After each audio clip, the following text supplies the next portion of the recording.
In this class, I'm going to explain data bound controls and data grid controls. Data bound controls and data grid control. A control that can be connected to a data control to show or edit data from a database is called data bound control. So in the last example, we have seen data bound controls. We have taken two text boxes to connect the database table fields to a text box with the help of ADO data control. The text box control is called as a data bound control, a control that can be connected to a data control to show or edit data from a database is called data bound control. A data bound control controls properties, data source and data field help in connecting a field of record set. So the value in a data bound control comes with from current record of the record set retrieved by data control. So when you connect data bound control to a database field into a through the help of ADO data control, it shows the current record, first record. When a data control moves from one record to the next, all bound controls are connected to the data. Control change to display data from fields in the current record. To create interfaces for data entry, data editing, or data viewing, Visual Basic offers a wide variety of data controls. So the following is a list of important data bound controls in Visual Basic: label control, text box control, list box control, combo box control, DB control, DV list control, image control, picture box control, FlexiGrid control, mask edit control.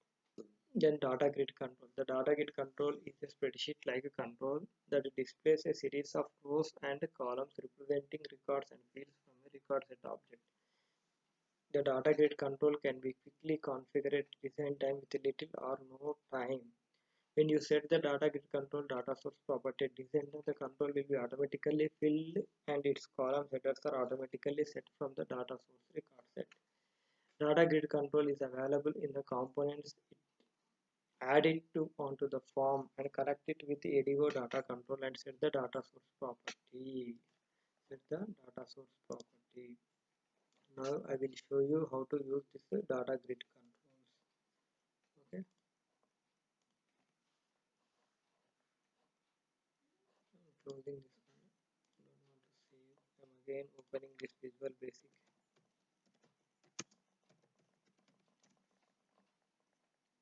Open.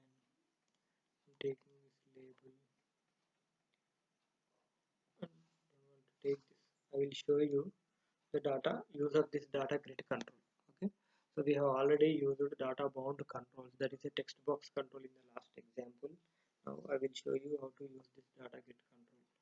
Okay, so first go to this project one, properties, project components,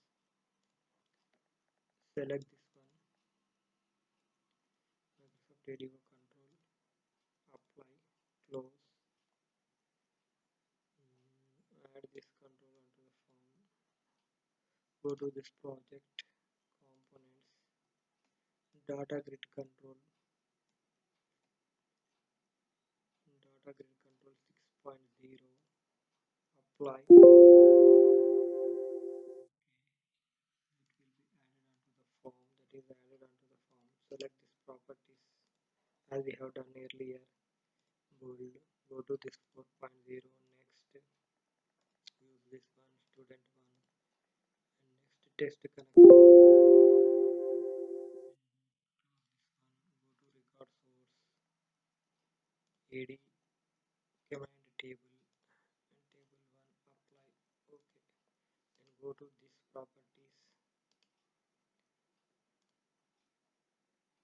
go to properties, data grid properties here, and select this data source as ADO DC1. Just run this one. You will see all the records at once in a data grid control.